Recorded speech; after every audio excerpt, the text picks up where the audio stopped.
Hello student, आज हम आप लोगों को बताने जा रहे हैं काव्य सौंदर्य के तत्व। काव्य सौंदर्य के 3 तत्व होते हैं, रस, अलंकार और छंद। हमने आपको समझा दिया है रस और अलंकार। आज हम आपको बताने जा रहे हैं छंद। छंद है क्या? छंद का शाब्दिक अर्थ है बंधन।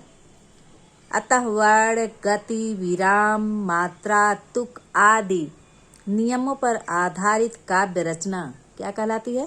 छंद कहलाती है। अब हम देखते हैं छंद। छंद के ये हैं अंग। छंद के ये अंग तत्व हैं चरण, वर्ण, मात्रा, क्रम, यति, गति, तुक, गण। हम आपको बताने जा रहे हैं मात्रिक छंद। चरण, चरण का मतलब होता है पाद। जिस प्रकार मनुष्य अपने पैरों पर चलता है, चरण पर चलता है, वैसे कविता भी अपने चरण पर चलती है। इसमें 4 चरण 6 चरण होते हैं। नेक्स्ट है वर्ण। वर्ण का मतलब अक्षर। जैसे यहाँ पाद, पाद कितने वर्ण हैं? 2 वर्ण, 2 अक्षर है। वर्ण भी होते हैं, कई तरह के होते हैं। 2 तरह के हम बता रहे हैं आपको, लघु और गुरु, जिसको हम ह्रस्व कहते हैं, ह्रस्व या लघु, दीर्घ या गुरु। अब देखिए लघु में कौन कौन से अक्षर आते हैं? अ, छोटी ई, उ, री, चंद्र बिंदु, हलंत। ये किसके अंतर्गत आते हैं? लघु के अंतर्गत आते हैं। गुरु आ, बड़ी ई, बड़ा उ, ए, ऐ, ओ, औ। अनुस्वार और विसर्ग। अ के ऊपर बिंदु लगा है उसको हम क्या कहते हैं? अनुस्वार कहते हैं। अ के आगे सामने जो 2 बिंदु है इसको हम क्या कहते हैं? विसर्ग। आपको हम यहाँ बता दें, इसका मात्राओं का लगाते समय इन अक्षरों को हमें ध्यान देना होता है। अब हम देखते हैं मात्रा। मात्रा का मतलब क्या होता है? समय। जिस वर्ड को पढ़ने में जितना समय लगता है वही उसकी क्या कहलाती है? मात्रा कहलाती है।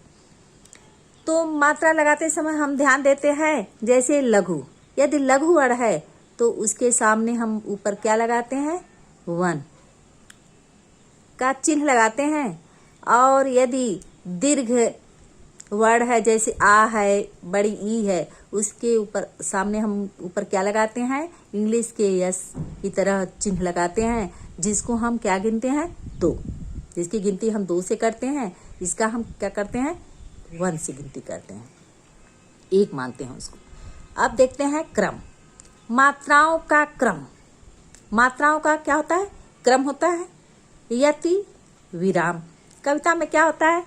विराम होता है, यति होता है, अर्ध विराम जिसको पूर्ण विराम कहते हैं और अर्ध विराम कहते हैं। गति, हमने बताया है कि छंद में गति होती है।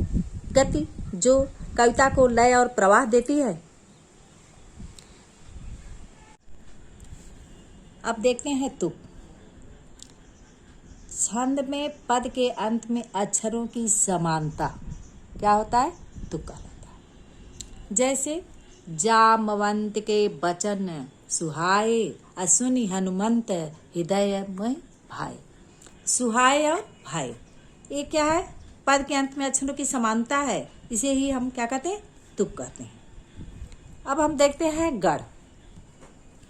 3 अक्षरों से युक्त वर्ड क्या कहलाता है? गढ़ कहलाता है। एक गढ़ सूत्र है, 8 गढ़ सूत्र होते हैं। य माता राज भान सलगा। य माता राज भान सलगा, ये जो है गढ़ सूत्र। अब एक गढ़ सूत्र है, यगड़, मगड़, तगड़, रगड़, जगड़, भगड़, नगड़, सगड़। ये जो है ये सूत्र गढ़ सूत्र पर आधारित हैं। या माता राज भान सलगा, 3 अक्षरों से युक्त यगड़, माँ, मगड़, माँ तारा, तगड़ ताराज, रगड़ राजभा, जगड़ जभान, भगड़ भानस, नगड़ नसल, शगड़ सलगा। अब हम देखते हैं यह माता, यह पे हम वन का चिन्ह लगाए हैं और माँ जो है गुरु वर्ण है तो इस पे हम गुरु का चिन्ह लगाए हैं और य पर लघु का चिन्ह लगाए हैं। ता भी गुरु वर्ण है इसलिए हम इस पर गुरु का चिन्ह लगाए हैं। ये कितने मात्राएं हो गई? 5। ऐसे ही हम मात्राओं की गिनती करते हैं। या माता राज भान सलगा, 3 वर्ण को लेकर मा ता रा। इसमें मा ता रा ये तीनों क्या है? गुरु वर्ण हैं इसलिए हम गुरु का चिन्ह लगाते हैं।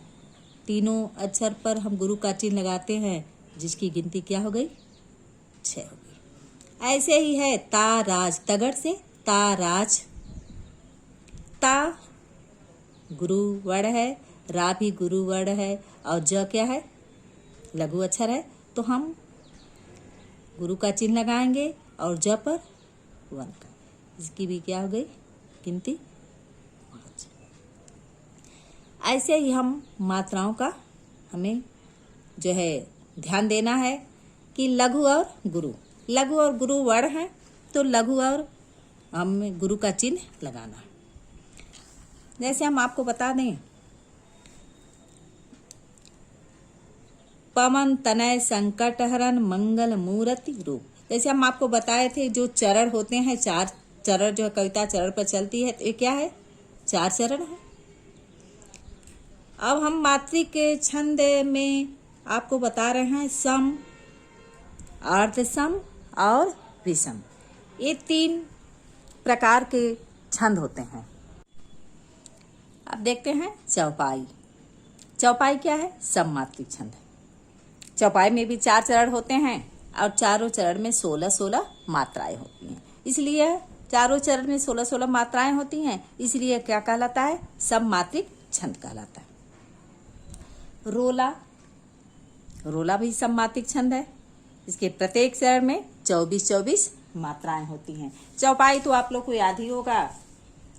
तमाम उदाहरण जो है चौपाई के आपको याद होगा। जैसे निरख सिद्ध साधक अनुरागी, असहज स्नेह सराहन लागे। यह क्या है? चौपाई है। तो चौपाई में 4 चरण 16-16 मात्राएं होती हैं तो यह चौपाई छंद हो गया। अब हम देखते हैं रोला भी सम मात्रिक छंद है। इसमें भी 4 चरण होते हैं और प्रत्येक चरण में 24-24 मात्राएं होती हैं। आपको एग्जाम्पल याद करना पड़ेगा क्योंकि परीक्षा में लिखने के लिए आता है और कभी कभी आपको पूछेगा, दिया रहेगा उदाहरण और पूछेगा कि इसमें कौन सा छंद है। तो यदि आप अब मात्रा लगा लोगे तो आपको आसानी से समझ में आ जाएगा कि इसमें कौन सा छंद है। तो जैसे उदाहरण आप कोई भी याद कर लेंगे। जैसे है रोला को पपीह, पंचत्व प्राप्त सुनी जमगन धावत, अब बनि बनि बावन वीर बढ़त चौचंद मचावत। इस तरह से 4 ये 2 पंक्तियां हम आपको सुना रहे हैं। 4 पंक्तियां हैं, 4 चरण हैं, चारों में 24-24 मात्राएं होती हैं। हम देखते हैं हर गीत का। ये हर गीत का भी सम मात्रिक छंद है। प्रत्येक चरण में 28-28 मात्राएं हैं। प्रत्येक चरण में 28-28 मात्राएं हैं। जैसे अब प्रत्येक चरण के अंत में क्या होता है? रगड़ आना आवश्यक है। रगड़ हम आपको बता दें, रगड़ राजभा। इसमें ये जो है पहले गुरु लघु और गुरु का चिन्ह होता है। यह जानने के लिए जैसे रगड़ तो गुरु और लघु फिर गुरु का चिन्ह होता है। तो हर गीत का छंद है, अंत में रगड़ का आना आवश्यक है। उदाहरण हम बताए हैं कि 4 चरण होते हैं, प्रत्येक में 28-28 मात्राएं होती हैं, लेकिन 16 और 12 मात्राओं पर क्या होता है? यति होता है। 16 और 12 मात्राओं पर यति होता है। अब हम देखते हैं दोहा छंद। यह है अर्ध सम मात्रिक छंद है। दोहा हम लिखे हैं पवन तनय संकट हरन मंगल मूर्ति रूप। और राम लखन सीता सहित हृदय बसहु सुरभूप। ये 4 चरण हैं।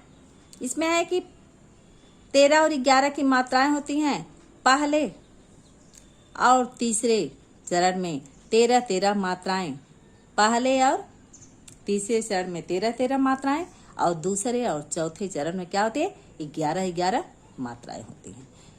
हम आसानी से मात्राओं को लगाकर समझ भी सकते हैं। जैसे हम आपको समझा दें पवन, तनय, हम देखते हैं कि यह लघु वर्ण है पवन, हम लघु का चिन्ह लगाते हैं।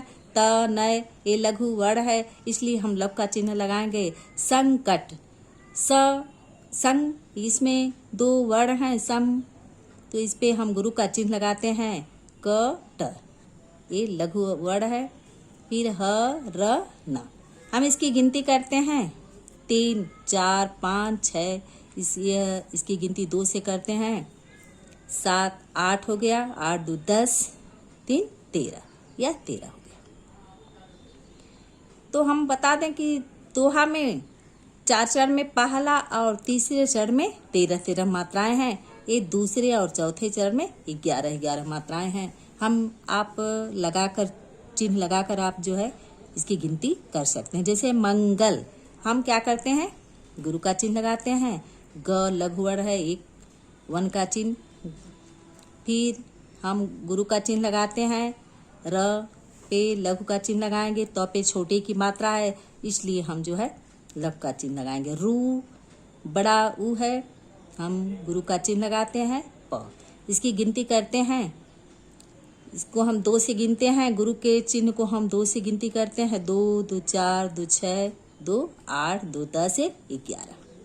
आपको हमने बताया है कि पहले और तीसरे चरण में 13-13 मात्राएं, दूसरे और चौथे चरण में 11-11 मात्राएं। इसलिए आपको मात्रा लगाना समझा दी कि आपको आसानी से समझ में आ जाए, ताकि एग्जाम में आपको कोई दिक्कत ना हो।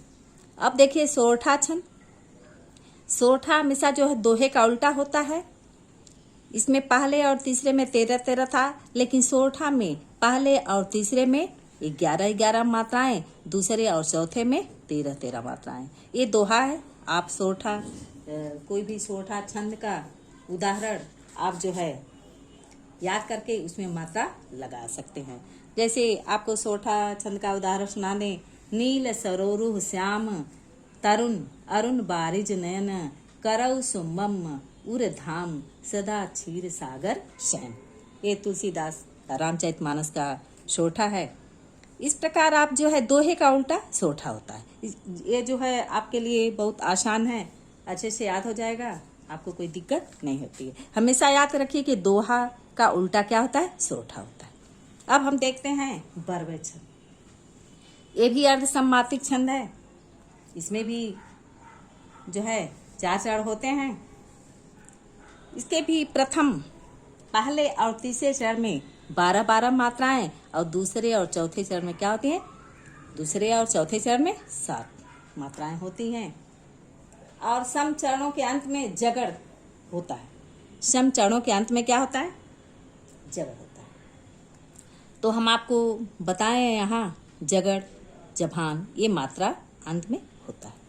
इस प्रकार बरवे छंद आपको एग्जाम्पल याद करना पड़ेगा कि चंपक हरवा अंग मिली अधिक सुहाय जान परैसी हियरे जब को मिला।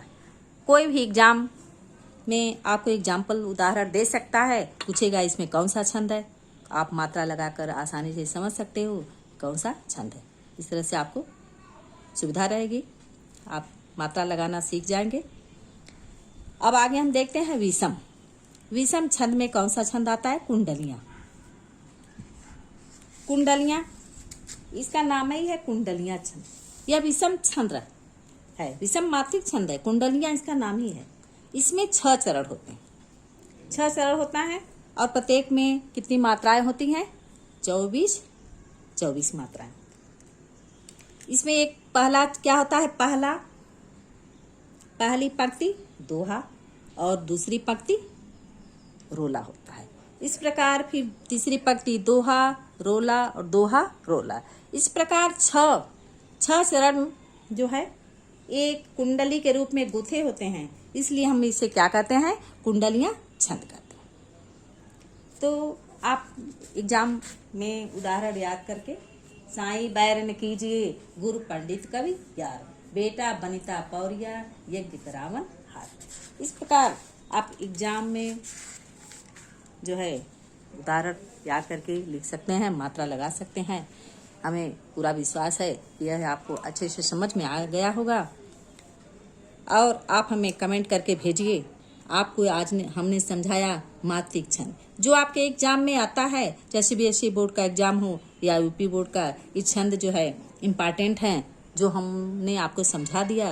वर्ण वृत्त छंद, इसकी आपको आवश्यकता नहीं है। यदि आप जानना चाहते हैं तो हमें कमेंट करके अवश्य भेजिए, हम आपको अवश्य बताने का प्रयास करेंगे। Thank you.